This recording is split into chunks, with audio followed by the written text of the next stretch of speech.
record, and we are going to finish GL form fields in.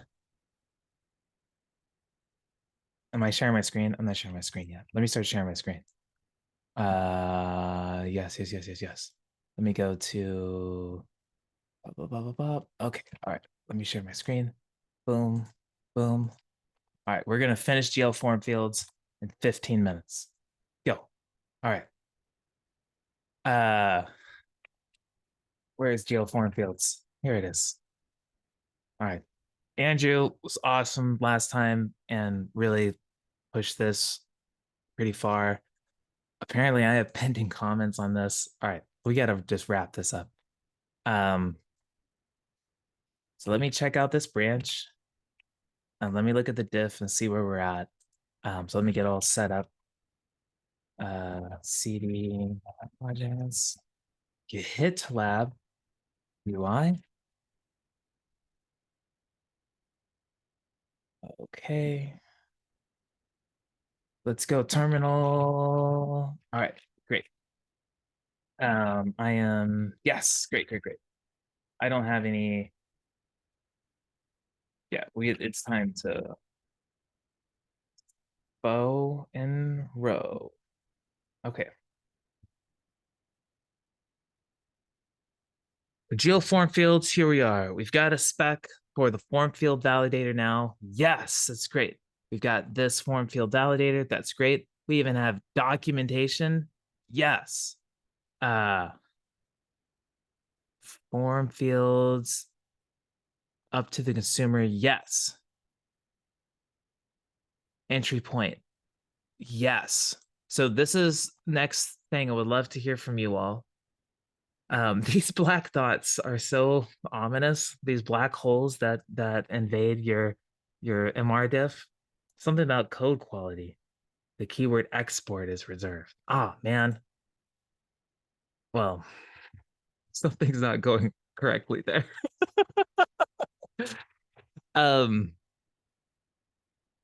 I have yes. So the intention is that, let me go back to that comment I was at.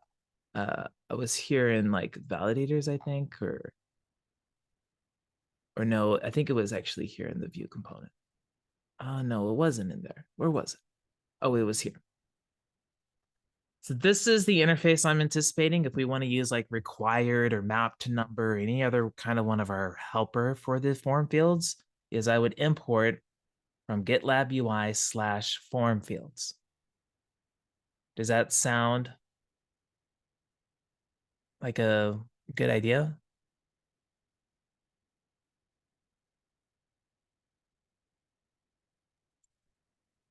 You maybe, for those of us that are a little bit not clear about what this MR does, could you maybe summarize? Yes. Are these components or are these some This kind is of a good question. utilities? Yes, I am moving quickly. And Lee, Andrew, and I have a whole lot of context with this component. But what this component effectively does is allows us to, in a data-driven style, declare what the fields for a form will be, including here's the label for the field, the kind of validation for that field. And that's one of the big things that it's going to encapsulate is validating and consistently presenting these forms, which we don't do consistently really well. So it also it supports like custom inputs and things like that. So it's pretty handy. But this interface is the bread and butter of the component is GL form fields, and we provide fields to it, and we bind values to it, and we can work off the values all together or handle its submit listener when all the validation is cleared and everything. for how when we're ready to submit. Okay. Where required comes in I- is these are validators, or these are like how we need to map the value of like, oh, we're going to map this to a number. This isn't a string, it's a number. So this helps us when we declare our fields.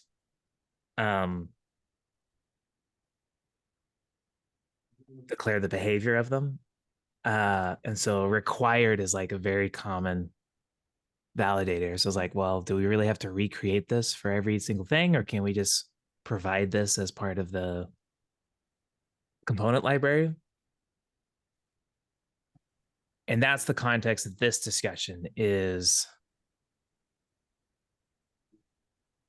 are we going to expose some commonly used validators and other things up to the client of GitLab UI? So I don't think it makes sense putting it in the main index because it's only specific to form fields. And we have I agree. and we have some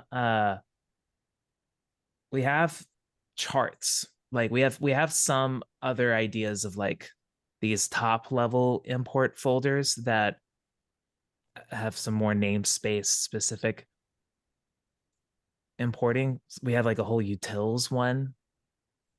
So I was like, hey, why not have a form fields one? I can think of a number of reasons why not to have one, but why not? I think there's a couple issues. I think there's the issue of discoverability. But like you said, we have some other examples where we export things in a different entry point, so that has less weight in my mind. But I think the secondary issue is now we have to come up with a bunch of common functions and validators. I think there's two things. First, there's the lint rule that you're going to create to basically prevent anyone using the form tag or the input tag in any view component. And the warning that it gives you is to use GL form fields instead. And then it's finding a way to encourage, oh, I've done this and I think other people are going to want to do this, so let's try and move it into GitLab UI. And I don't know the sort of, I don't know what you call it, the feedback cycle or the you know, how quickly can we get stuff in? Like, would the process probably be put it into GitLab, put it in the component where you need it, and then a follow-up in GitLab UI to maybe try and extract it to GitLab UI at a later stage? I think abstraction later is the name of the game with how we normally do it. What were you thinking? To let you move, you know, to not block you essentially. But education's a big one, right? We need to make sure people know about this and find a way to not just tell everyone now, but somehow, you know, ensure that there's more of a regular kind of, oh, don't forget about this, or that's a good point. I think this is where I start to disagree though, because I think having a collection of validators and mappers in GitLab UI, because I think that the responsibility of GitLab UI is to be a UI component library. And data validation is not necessarily the name of the game here. Okay. So what about having the validators in a library inside of GitLab then? I mean, we can punt on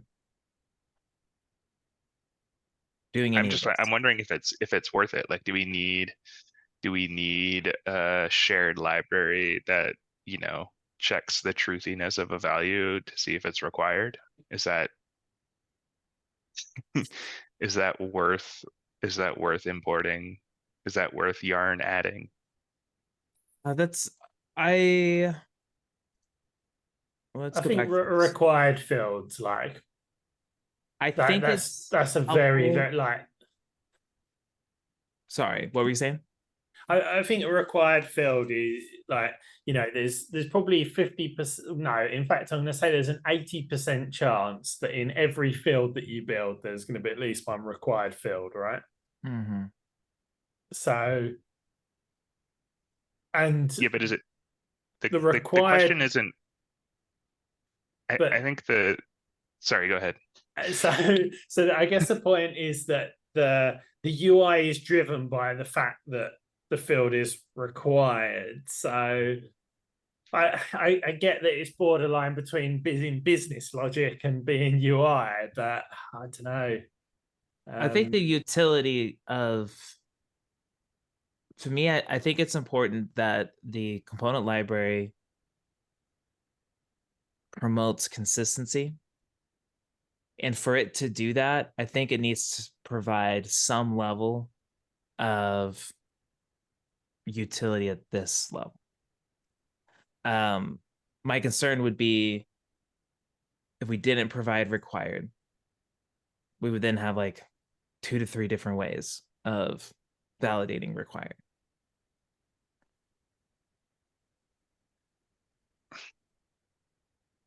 I don't know. I think we're gonna end up there anyways, unless we like start linting again. That's true. I mean, yeah, that's a good point too. So I'm just because I do think it's worth us experimenting with this sooner than later. This has been baking for so long. I am 100% fine with not exporting these. Let's just defer that and figure out what we if it's like, oh yeah, we really should. Like maybe that's, to me, this isn't a blocking concern. And so maybe, yeah, let's just defer exporting them. Yeah, because I just wonder if we like start exporting required, where does the Where does it stop? what's the point? Yeah, like should we export a password confirmation validator as well? That's a common use case, but how often do you actually use that?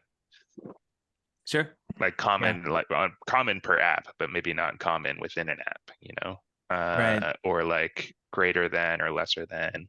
Do we just open up the like HTML5 validators page and we make one for each of those Right. and export all of them Right. and then just stop it there? Yeah. Yeah. Well, I mean, I think like if you look at like testing frameworks, like there's a baked in set of expectations that have to come with it for it to be useful. And so Right. to me is like, yeah, there's some fuzzy line that you do kind of want to draw. But I'm not, to me is like, oh, if there's less code, as long as we just get this in and start playing with it, I think it's going to be helpful.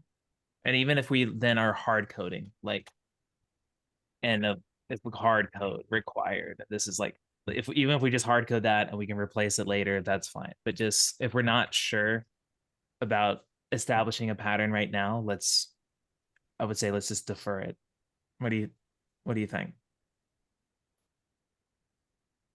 Actually, I think I might have changed my own mind on this a little bit. Well, then maybe, but then maybe that's, a good sign of like, Eduardo, you've got the casting vote here, I think. I'm looking at the validators, the HTML5 validators, and I think maybe, yeah, that is kind of what we try to provide and call it there. That's a good idea. You know what? I think you brought a number of good points. I'm gonna leave a comment here. All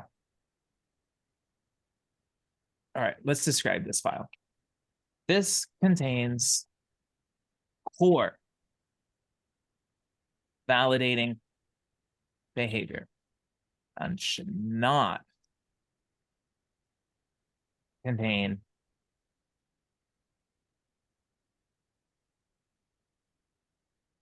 random esoteric one-off validations. I don't know. What do you think? Yeah. All right.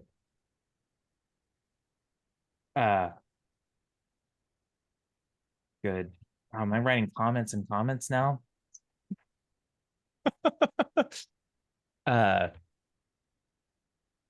Required bad. I should have made this a multi-line comment. It's too late now. Oh. Project path is unique. Something like that. And rather than random esoteric one-off validations, I mean contain domain specific. That's kind of what I mean, right? Yeah. Okay. Does it seem like a good comment? All right. Did we hit our timer already? We did, I Is know. I know. So I think this should help add a level of sanity to it. But yeah, if we think required, I think it's good as a base. Let's do it. I feel like mappers is helpful. Like, so this is inspired too from like Vue, the Vue input event modifiers. You can map the event values to various modifiers that are built in. So maybe we need a similar comment here.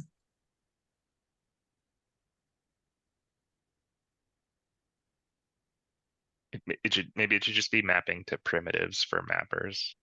Yeah, core You could map provide enabler. Yeah, like mapping to native JavaScript types. I like that idea. Should not contain domain specific mappers. Map to Boolean. Bad. Map to, I don't know, Apollo cache widget. Sure. Cool. All right. I think that was helpful. So then do we still feel good about like exporting it to here? Do you think we should export it to like a utils thing? Because we already have a utils. Maybe it should just all be in utils. I think utils make sense. I think we have to namespace them though. Like you have to export star as validators or something. I like that idea. So export star as, would you do it form validators or just validators? Sure. Yeah. Both are good, I'd say.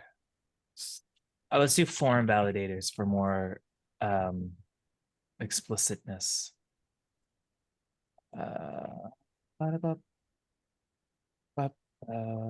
Export star as form mappers.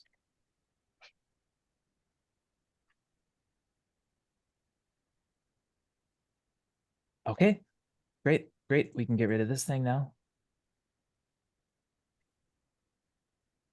Okay. All right, and so then index is just exporting form fields. That's great.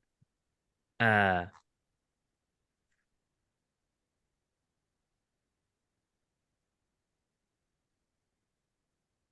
right, I think I have a question, a more fundamental question. Is this a form builder as well Pretty as much. as well as a form validator? It is primarily a form builder. yes.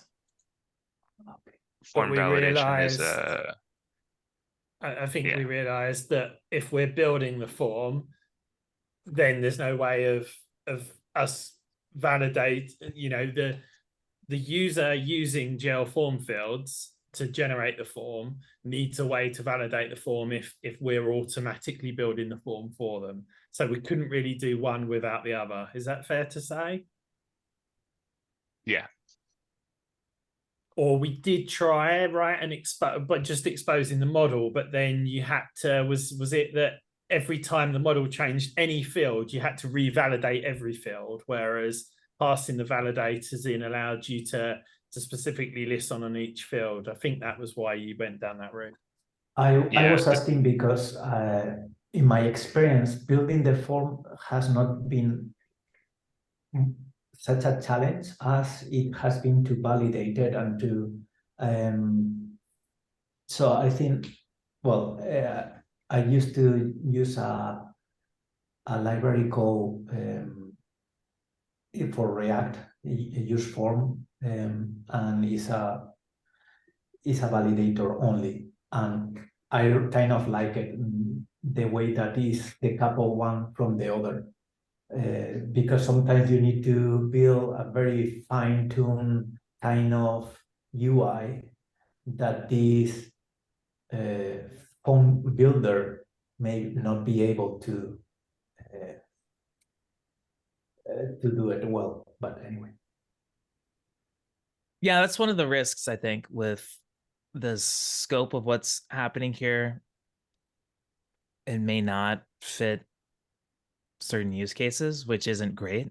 And yeah, we do want to be able to, validation is a thing that's, I think, the key use case that we don't see happening consistently, and takes like a 50 line form view component and is now like a 200 line view component and in the main application. Because, for Validation example, though is what were you gonna say? one common things, for example, are conditional fields, things that appear or disappear based on the answer of a previous field. Are you planning to do that? So we can. So like the fields is all reactive. So you could based on, and that's a really interesting question, but out of the box, you totally could do that, because my fields could be computed based on whatever my values are. And if something's checked as like, oh yeah, here we go, is a field that's goes into this object. And so it's interesting and it's doable. I hadn't seen how that plays out. So to some extent, this solves may not solve all the problems. And I'm not sure where we're at there, but I think it's something we're wanting to try out, because it's better than where a lot of our forms are currently at, where either we've implemented validation incorrectly or we've completely ignored it because it's so beefy. And this is trying to simplify a lot of those use cases, but it's possible it doesn't handle the other cases. But the fields is dynamic, so we can react to state and add and remove and change fields. So just casting back as well, whilst I appreciate and agree that creating the forms isn't really a problem, it just felt very, very wet. Is wet acceptable, or not dry? You know, everywhere I looked in the code base, we had, you basically copy and paste, right? You copy and paste this 5 lines of code that's kind of like div, form, field, set, input, and then for everyone you change the description, you change the v model binding, you change. It was just a really repetitive pattern. When I was creating a new form, I was like, why are we doing this? And I opened a can of worms. Well, yeah, and like there's many forms we create where we don't do this whole form group thing, where we don't have labels that map to each other. Like, and this is wanting to make all of the form creation standard, because there's even places where we deviate from there. But you see here that even creating these form inputs it's all coupled to validation. That's the interesting thing, is validation is a cross-cutting concern with the inputs and submissions of forms. And so even from submitting this thing we got to validate it too. And this, like, man, we have so much gnarly code that we can hopefully replace with just one consistent thing. But it might not work for all cases. And I think that's okay. I think we're just going to see how useful this is in the wild first. I think. I know. I'm also game for just scratching all of it too, scratching the project. Iterate. Yeah. Okay. So So like, yeah, you even I see do. what were we gonna say? Sorry, I'm still thinking about what validators we should export. I think we should just keep it as it is right now. Like, we'll polish more stuff later. I think Right? we should provide one very generic validator. I don't want to say factory, but it's a factory. It sounds like you're inspired. You have an idea, I think. I think this pattern that we're seeing in required is going to be used a lot, and we should provide like a generic version of it that can take a message. Take like a message and a predicate. That's what you're talking about? Yeah. Yeah. Sure. Why not? You're talking Because I think factory, though. even It is a even factory. yeah, even internally we would use it a bajillion times, right? Like we would use Yes. it within this file every time. Yeah. Do you want to call it factory? So you saying that the required validator will use the factory to? Yeah, I think Yeah. it's something like this, right? Yeah, exactly. Yeah. So given the message, when this thing is true, that's when we do the message, or when it's false, do we do the message? Ooh. False. What's interesting is like, man, yeah, then we can compose all of these. Yeah, false. False. So let's see what it would look False. like. So you're talking, this would be factory message. Because you're saying it's required, for example, and you want it to show the message when it's missing, when it's not there. Okay. Is this it? Oh man, it's so fancy. Whoa, right? It still needs to be a function that returns, or it still needs to take a message. But Yes. yeah, exactly. Yes.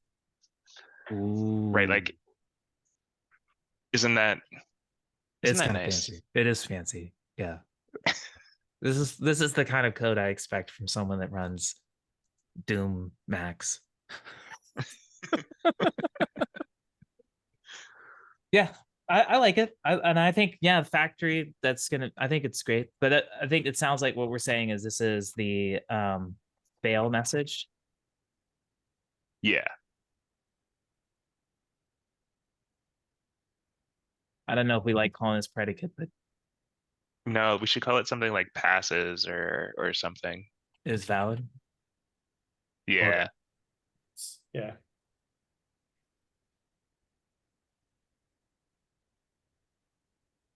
Cool.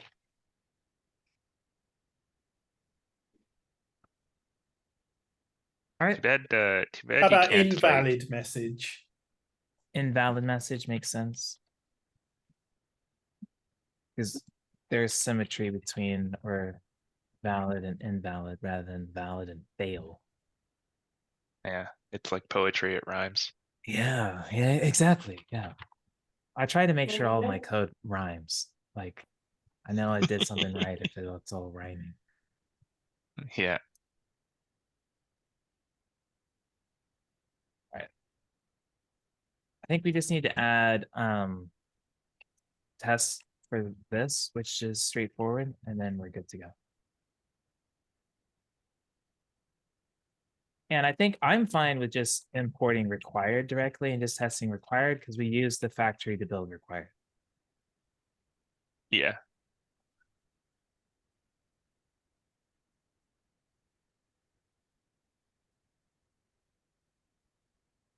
We used the factory to build required, so we implicitly test factory here. Obviously, this is a parameterized test. I don't even have to think about it. I know this is a parameterized test.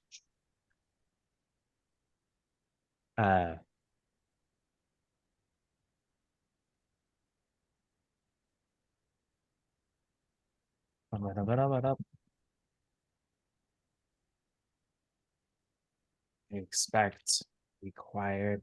Ah, but wait, there's also. Oh, wait.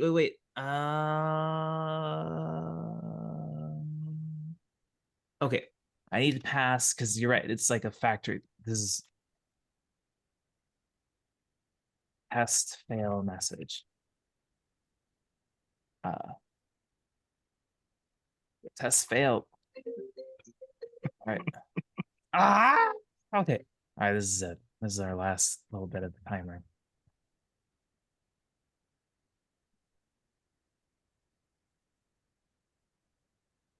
Beauty. All right. Required. We could make the required in the describe block if you want to reuse that. Let's do that maybe. Subject. Do you like calling things subjects or not really? What is this, Ruby? I guess so. That looks a lot better. Maybe in calling us what the flip flops. Maybe it's calling instead of calling it a subject, we can call it validator. Yeah, maybe we have to rename required to like encourage people to that it's a function, but we can think about that while we build this. Yeah. Okay. Input, output should be test fail message. Should be empty. That's as good as it gets, right? Do we want some different types in there to mix it up? Yeah. Let's do that. Let me move storybook. Can it be null or undefined as well? Or That's wise. We could also mock the Boolean function, and I'm joking. And then when the Boolean function returns false,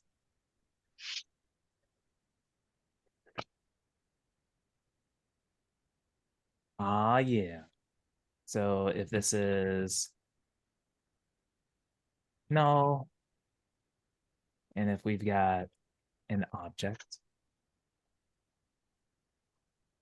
it's pretty good, right? Yeah, and then 0 and 1 and call it a day. We gotta get 0. That's true. That's interesting that it does. Should it 0 count? 0 should probably be allowed, right? yeah.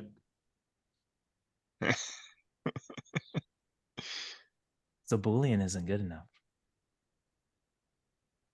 We're really just talking empty string, null, and undefined.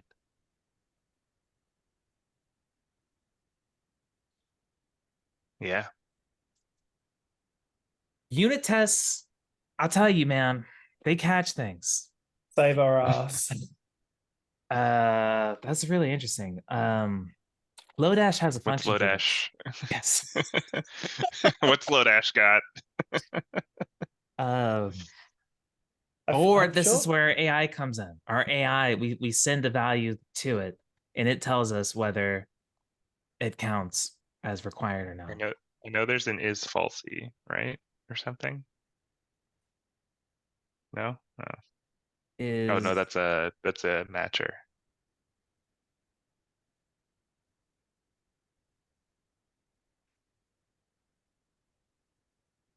How about length? Could you check length?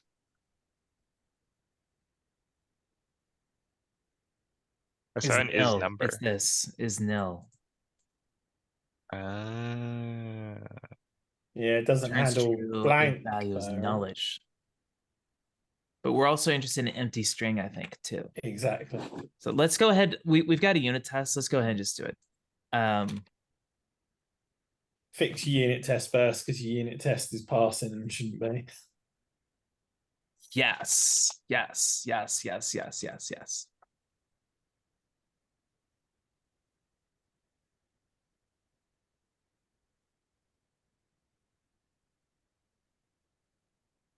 Okay. All right. Unit test is failing now. So let's do it. The val. We don't want to create like a set of. Can you try length? Would length work? What do you mean length? Well, we basically don't want anything that's got 0 length, and undefined and null I think would count as 0 length or a length greater than 0. So I don't think undefined, numbers have length. you don't think they have length? I don't think so. No. We can try. Oh. You're just talking about val like dot length or something. Yeah, I think so.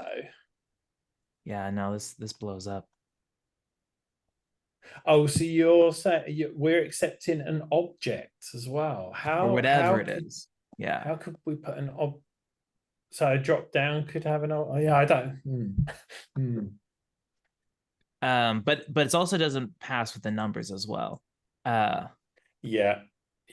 I think Ruby has a nice little len function that's kind of inspired from like C's len, which I think is possibly Can you to string it before you length it? Or I think null to string is just null. In I a know, string. yeah. So But then how does that work? How does that work with like equals? Like how does null and undefined equal if they don't to string the same? Boolean, I Which think I thought was it may like- look for a Boolean conversion, right? Do I have to I go know. watch? I think I have to go watch what again? I'm gonna ask someone for the answer. But I'm just gonna Watch say this space. val does not equal, and val does not equal null, and val does not equal undefined. That sounds We right. did. The only thing I'm dubious about is why are we treating an empty object differently to an empty string? The answer might be obvious, but This might be getting back to Andrew's concern of like, are we solving the right problem here?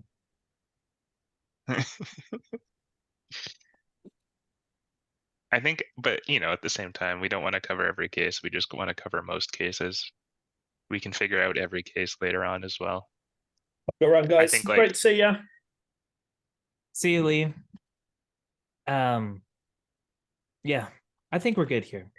I mean, what do you I think? think if you want to validate an object, you're not going to use required personally. Like I think that's Yes. the Yes. Yeah. Yes.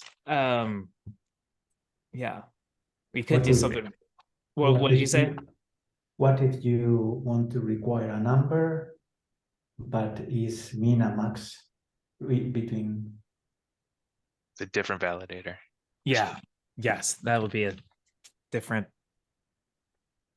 Which I think should be in this collection actually, because I was looking at like what's allowed on like what's available as attributes Yeah, that's a great. on an input. Yeah. And I think that's like a good basis. And I think anything outside of that, you're on your own.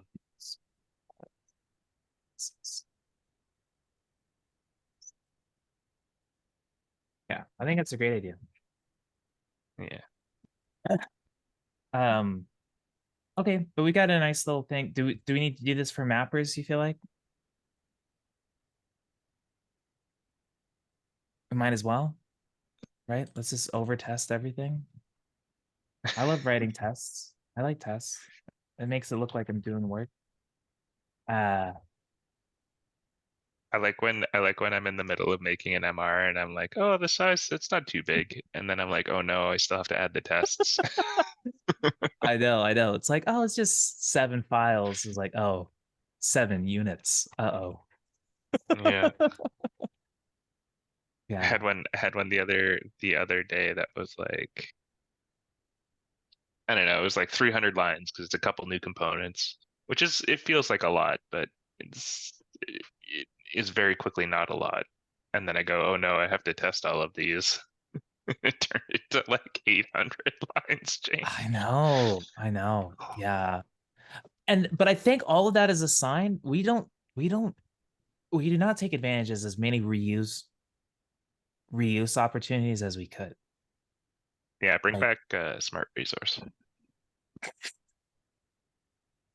Oh yeah, Specker. Yeah. Did you see the RFC got closed? Oh no, I missed that. That's tragic. I know. But not even that, but also just like even from the front end of like we're so used to, Vue is a great framework. And so we write Vue code all the time, and like Vue tells you when something's not correct. But I don't think we realize how much we repeat ourselves, which is like, yes, you don't want to over abstract, but we repeat ourselves at scale at this point. Like we have every bot, you know what I'm saying? And Yeah, I want more like region UI components. region. Yeah, Oh, region? What are you talking about? yeah, like layout components. They're called Yeah. it's under the Yeah. category of regions in GitLab UI, but I would I like more of see. those. Yeah, that would be cool. Because like we And I would like there to be max 4 options. ah, like the number of times we repeat like a flex layout. Like that, yeah, Yeah, there's no reason we need to do that. That's really interesting. yeah.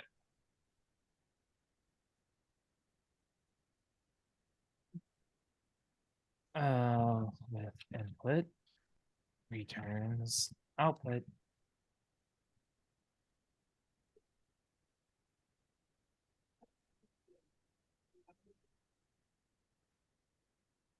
I was just praising unit testing, but I'm at right after that, I was like, we don't really have to do this, do we?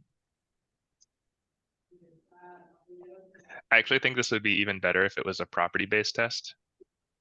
Oh, I don't know what you're talking about. You give it a generator function, and it randomly generates input to How do you do test. the output?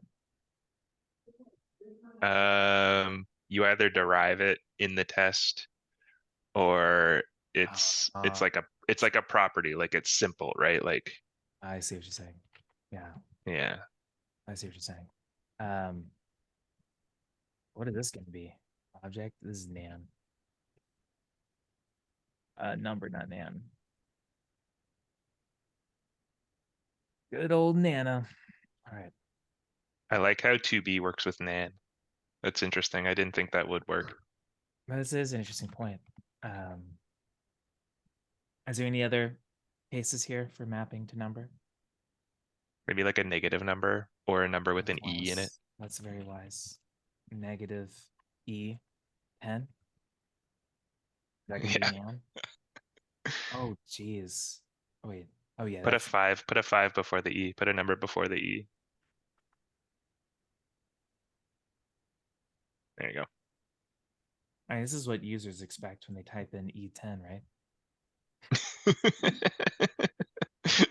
I don't think so. You don't think that's what they But expect? if you're using a number field, Yeah, you um so that's so silly. Um does two number support spaces? It doesn't. This is gonna be nan. Okay, I like the number constructor.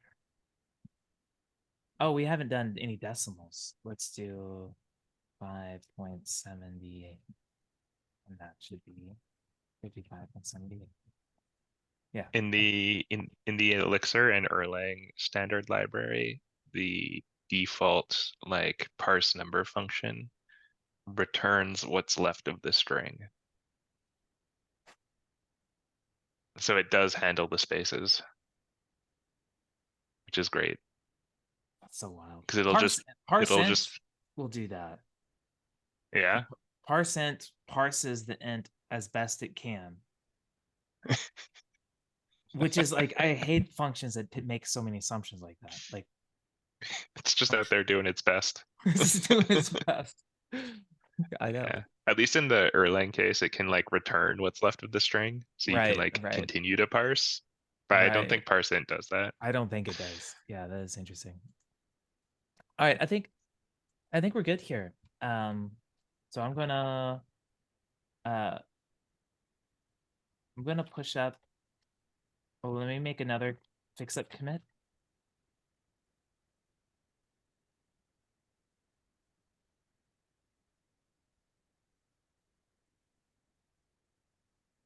Oh my gosh. Okay. All right.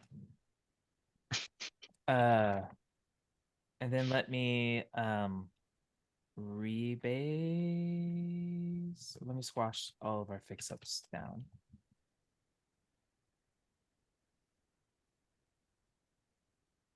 Because I don't think GitLab UI doesn't like fix-up commits, right? I don't think so. Well, you could just hit squash on the MR. But I think it fails a pipeline. I think so.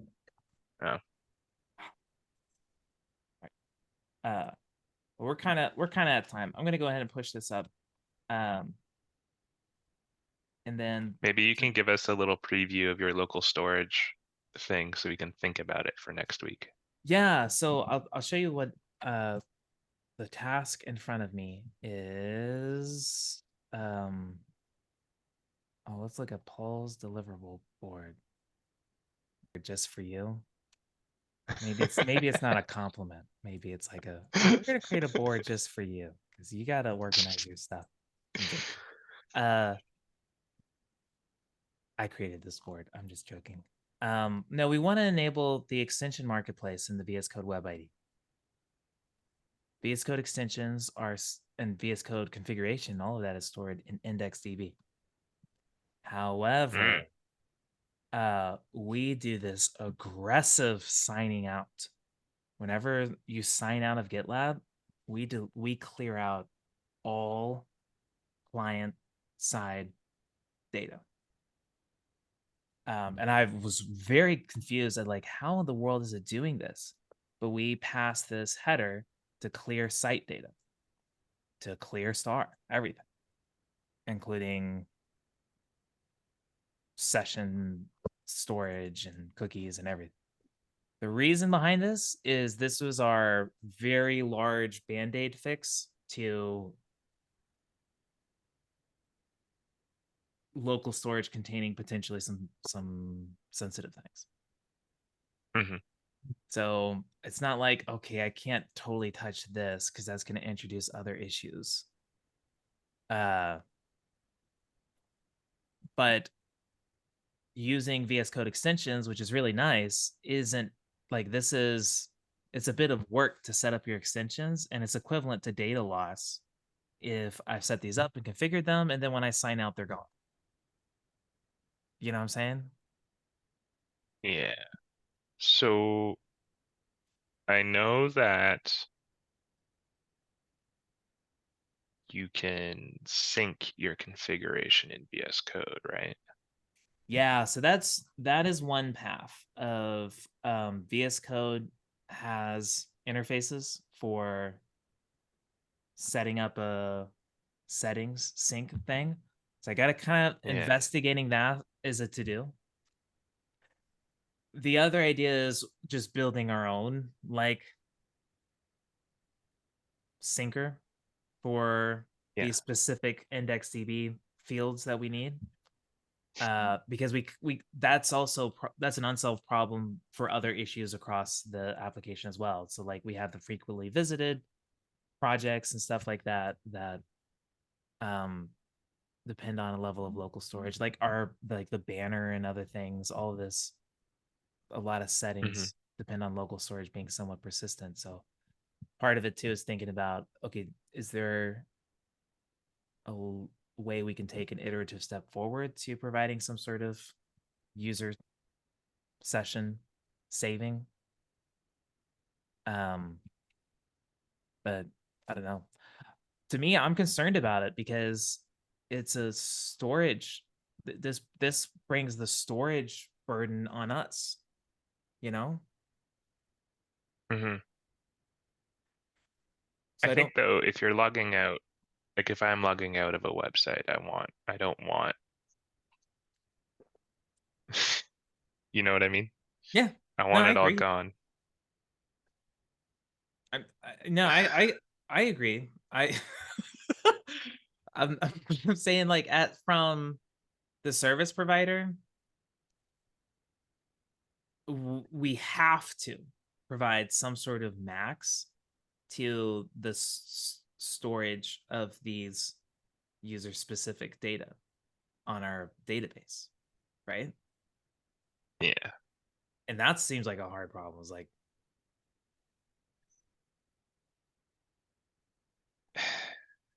Yeah. I mean, I think so. The VS Code settings, they're just like a JSON blob, right? And then when you sync it all down, it iterates through some array of extensions to install. So it's not like we're storing the extensions in the database. right. That should be fine.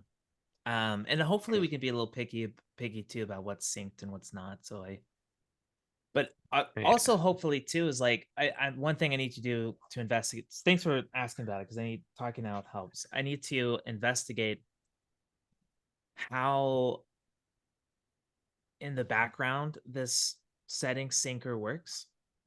If it's like, oh yeah, you can sync your settings and we're going to prompt you to sync them every time we notice you're out of date. It's like, okay, that's not great. If I'm prompted every time I open this thing is like, hey, you got to update your settings. I kind of want this sort of Right. background. Because you expect, if it's launched via a website, you expect it to sync automatically. Yes. Yeah. The other like really out there idea is, and we've talked about this, but if we hosted the web ID on a separate domain, ide.gitlab.com, then we could keep the user storage around. Certainly the easier option, I think, from our standpoint. Yeah, from the very, the naive front end perspective, like, yeah, it's like, oh, why don't we just do that? Yeah. But and maybe we can Actually, now that I think about it, I don't know if that solves the problem though, because if you're gonna, I would still expect if someone were to sign out of IDE.GitLab.com, the data to be cleared from my computer, at the very least, like most of it, right? So you'd expect I don't know, it. maybe my data expectations are high. Well, I mean, yeah, I think that's a a user preference thing. Like if you're using a browser-based IDE, like, okay, you're using this thing, you don't want this to be cleaning up too aggressively. But I don't know. I need Maybe to we do like a mix where it's like you sync the settings, but you mostly rely on projects to have project-based settings. Because those live in the Git repo, so they don't require syncing yeah. to the same degree. You can still install extensions, I think. It's been a while. There's like an annoying prompt where if it's like not safe, or be like, is this safe? But I wonder if we can override that somehow. I don't know if the browser is concerned about that as much. The browser Yeah.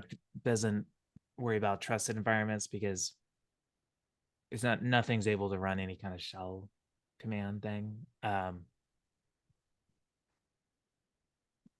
But like there's a number of like user specific extensions, like the Vim extension and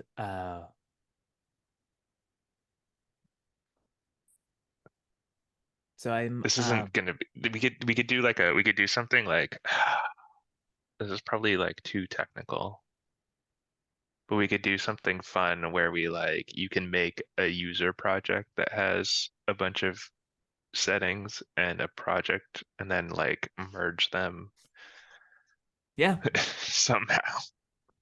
And then we don't have to worry about, but then users have to like, So like VS Code already has an idea of like your user workspace settings, and the workspace has its own settings, and like that's doable. And we do already have, some special handling of because we have the user README specific, project. right? What's going on here with this arrow? Look at that. I got my underline Yeah. is Going past it. It's interesting. Yeah. And it says like 2 slashes. You gotta Anyways. post it in is it known now? Maybe. Yeah, so that was the problem, and I think I was just wanting to talk it out and see what seemed like viable options. I need to look into the VS Code settings sync and see how that if that is a viable option. Yeah. Yeah, I think you're right that we really have to treat the Web IDE as like an ephemeral environment, right? Like you can't. People might not expect things to just be thrown away, but we kind of have to from a. Yeah. And I want to, like, there's some things that the VS Code thing tracks, which is like, I don't want to have the liability of holding like some undue records in your Yeah. like, yeah, let's make sure we clean those up. So that's why a lot of me was leaning originally towards doing something custom, because I was like, I only want to save this bit. I don't really care about saving all the data that VS Code tracks. But I think I gotta look up what the setting sync does, and I think it's a viable option. I just gotta investigate it. But then if this doesn't work out, I am probably gonna look into, okay, what's an iterative step towards that works for our immediate Web IDE use case, but that also could be used because already, so throughout GitLab, no local storage things are permanent, which is kind of lame. And I see this, I run into this minor frustration a lot of like, wait, why is this not ordered by updated at? I always have it ordered by that. And like, Yeah. I run into Yeah. those things a lot. The original non-official settings sync extension was just a Git repo. And I wouldn't be surprised if it still is. But I don't use VS Code, so I don't know. Oh, so they had a settings, there was a non-Microsoft like settings sync extension? Yeah. How Like interesting. for like 2 years before VS Code finally put out. And all it was like OAuth to GitHub and a special VS Code repository Yeah. that it Yeah. made for you. Okay. Yeah, I have I to look bet at it. mine is still on my GitHub account. Okay. Yeah, I'll have to look at it. That's interesting. And maybe that's just what we do. If you want your settings to be persisted, you have to have a GitHub account. But I'm just saying we can if it existed before, we can probably figure out a similar. Yeah, but part of me feels bad. Like, I mean, are we really going to create an our monolith, a whole thing that adapts to the settings sync API? Like, some of these concerns just make me feel like, man, our monolith is it's quite monolithic and very uncohesive. Of like, Yeah. anyways. All right. Thanks for chatting. Thanks for helping push GL form fields. I'm gonna get this to Peter today so that Yeah. maybe we could start using it. And then we can start refactoring it. I really want nested fields. That's my. Nested fields. Oh geez. Yeah. And it needs to work with both objects and arrays. Oh. Yeah. I see what you're saying. To work Yeah. with both objects and arrays. Mhm. All right. It's important. Cool. All right. It looks like Eric just hopped on this, so I got to read what he has to say. I'll talk to you later. All right. See you, See Andrew. ya. Thanks.